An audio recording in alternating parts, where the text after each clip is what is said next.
Beach. I cannot wait for this match. Now, both of these players have very, very different styles to their names. QXC definitely the multitasker in of the two. I would say TLO is more of the innovator of the two. We've seen TLO do so many crazy things. Of course, he was initially a random player. Now, no longer. He's playing all Terran all day long, baby. Nevertheless, we do have in the bottom right-hand position the blue Terran Liquid TLO. In the top left-hand corner, we have as the purple Terran QXC. Now, QXC loves his color purple. I would have swapped that from him, taken it from him before he was able to even get inside. Looks like a little bit of pause, a little break. Nevertheless, we're just going to wait out probably some sort of hotkeys or anything like that. A lot of times what happens is that players have these custom hotkeys, and these are secret accounts. FXO, QXC, and Liquid TLO, they are not technically on their accounts. They're on the secret Blizzard ones. We went ahead and gave it to them, and of course they have to just fix their hotkey. So if QXC maybe has, like for instance, I have my backspace going to my spacebar, he has to just reconfigure them when there's a new account. It's really, really quick, but there we go. He has gone. Let's go ahead and get the names going. So, you know what? Belshir Beach makes for a very, very awesome Terran versus Terran matchup. And I can't really say that there's a definitive style to play on this, but I can assure you that taking position is super difficult. And the main reason is because we have two main entrances. It's going to be one on the left-hand side, one on the right-hand side. This is the left, actually. This is the right. And they're going to be held by Xel'Naga towers. Now, holding these Xel'Naga towers are probably the most important part. The big thing when you're ever playing this map is, how do I get your opponent's Xel'Naga tower? If you can control this, and let's say I'm TLO actually, and I'm controlling this Xel'Naga tower, what I can do is have a nice base to attack the third and attack the natural. So it forces all the units right over here, your opponent's units right over here. And what that basically does is gives them no ability to actually attack when you have all capabilities to attack. All you have to defend against is harasses and things like that, but harasses should be going out throughout the entire game. But still, if they want to actually go ahead and counterattack, you should have the other control of the tower. You'll be able to see it coming. You can attack their base faster than they can attack yours, thereby giving you an advantage. Even if it's 5 seconds or 10 seconds, theoretically, it is an advantage. But we'll see how both these players play it out. We do have QXC going for the fast, or for the regular gas. TLO making his barracks in a little bit of an interesting position, I guess, just checking if there's going to be any sort of proxies. Doesn't want to get lifted, and then all of a sudden there's a barracks inside of TLO's base. But everything's good for now. Looks like both of them are mirroring builds. Orbital Command Center's coming out at almost pretty much the exact same time. There you go. So both these players are playing immaculate. Now, the big thing about QXC, he's probably gotten the most fame as of recently. He just recently killed Team IM, which is a fantastic team in the Korean scene. It is part of the GSTL. He went ahead and killed 4 different players. And what that means is that he was able to kill 4 different styles, and 3 of those 4 people got to see how QXC played the game before. What that really shows you is QXC's ability to stay robust against all these different types of styles, and at the same time, you know, just play absolutely, you know, aggressive and fantastic, because we know that QXC normally has that aggressive style, which is, in theory, able to macro. He is, in theory, able to macro and micro at the same time. Anyway, we do have TLO going for a fast expansion. He's going for a quick expansion and a quick factory, only getting red flame Hellions. It looks like this one barracks is going to come over here and scout out everything. Now, what this is going to do is tell to QXC, hey, I know for certain you're not going barracks tech, so I'm not going to expect you to have a lot of Marines, a lot of Marauders. Instead, I'm expecting you to just be teching probably something like blue flame Hellions. And in this position, QXC is doing a fantastic job.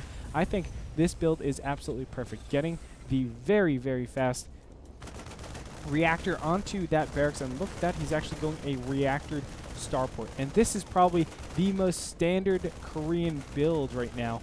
What you end up doing is getting all the Hellions, which defends against Marine and Hellions in this beginning stage, and then you get those Vikings that really, really hard defense against something like those Hellions.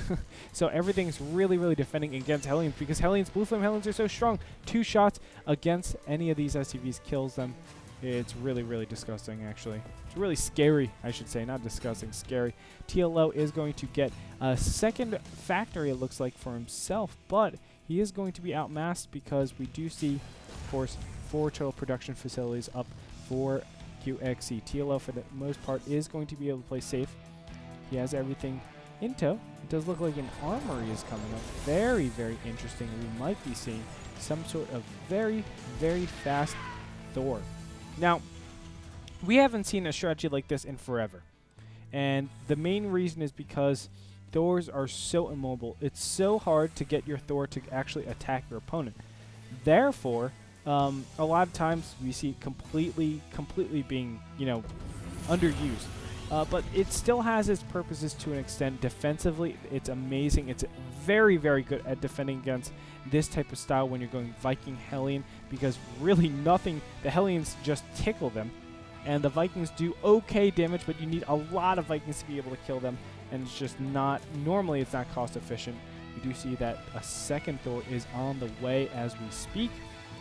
And TLO, look at this. I like the SimCity just blocking off in case there are any Hellions that come up and are dropped. So TLO doing a great job and making sure that he's going to be safe against any little shenanigans. Now the first Thor is out. That's going to actually clamp down this position. So right around here, he's going to be able to say, don't come over here.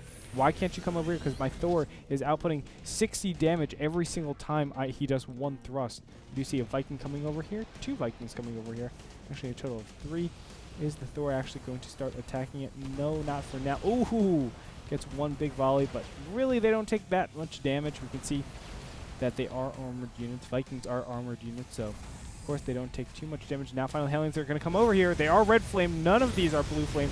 And the Thor is going to work up on these Hellions, but of course they are too mobile. And nothing's going to happen of that. In the meantime, the barracks over here did get picked off. It looks like he will lose that. QXC is getting a command center right now, so he is late with that. But nevertheless, it's absolutely okay. Now finally, these Vikings are coming in the top right-hand corner. It looks like, oh, 1 Viking is going to go down. Not worth the cost of killing that 1 SCV on the barracks. Very nice job of TLO. So the good thing about Thors, okay, it's a bad thing, good thing. Thors are amazing in this matchup. If you can get them, they are so good. The problem is the mobility. You can already see that these Hellions are really abusing these Thors, making sure that the Thor will never be able to catch the Hellions. But at the same time, it's like this. I'm going to be massing up, if I'm TLO, I'm going to be massing up in a ton of units pretty soon. And I'm going to be putting on the push. So there's only 2 things that QXC can actually do. Counterattack or completely defend it. He can't just, disregard, obviously, the push. And that can make for a lot of trouble in terms of being able to control your opponent. We do see that the Hellions were cleaned up very, very easily. The 4 Hellion drop was able to be cleaned up. And here's the big problem. Here's that big attack that I was talking about. These Thors are going to be able to kill 2 Hellions very, very quickly. But what does he have back, QXC? I don't know if he's going to be able to defend this. This is really, really tough. Now finally the Hellions are going to catch up, and it looks like this is going to be a great timing. Siege mode has been completed. Is he just going to bulldoze all of this down? I'm not sure just yet. Now finally the Thors are going to get in here. Are the Thors going to target down the siege tanks? Yes, they are. They go ahead and kill them right away. There is so much left, and it looks like, oh my goodness, it looks like all these Hellions are doing some great damage to Thors. Perfect timing. No response from QXC. He's trying to get siege tanks out. He's trying to get Hellions out, but Hellions are not good against Thors.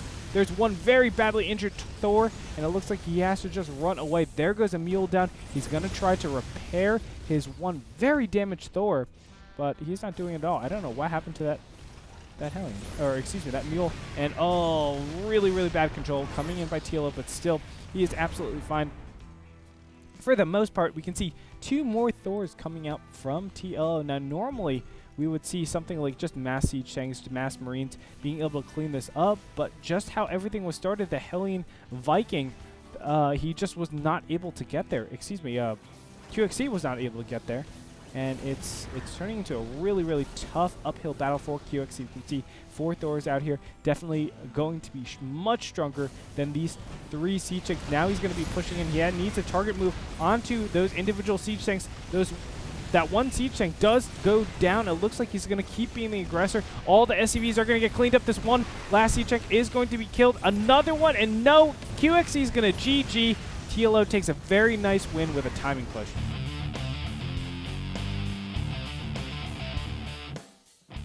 And wow, QXC losing to a really, really cool Thor timing push. We don't normally see that these days.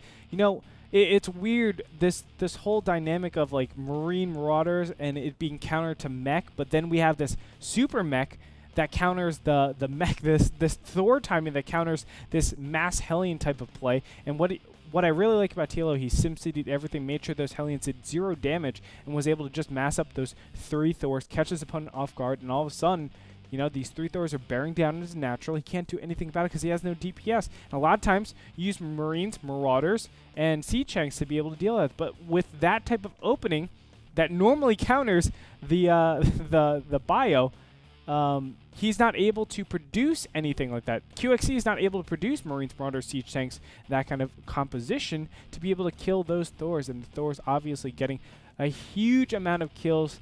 It was so retentive, not retentive, but it was so cost efficient, I should say. And ultimately, TLO denying that expansion, keeping his own, was able to get the huge win. Really, really cool build coming out of TLO, and just shows his innovation in the game. We're going to be heading over into the next map, and, well, I'll catch you there. So, TLO versus QXC coming up after this break.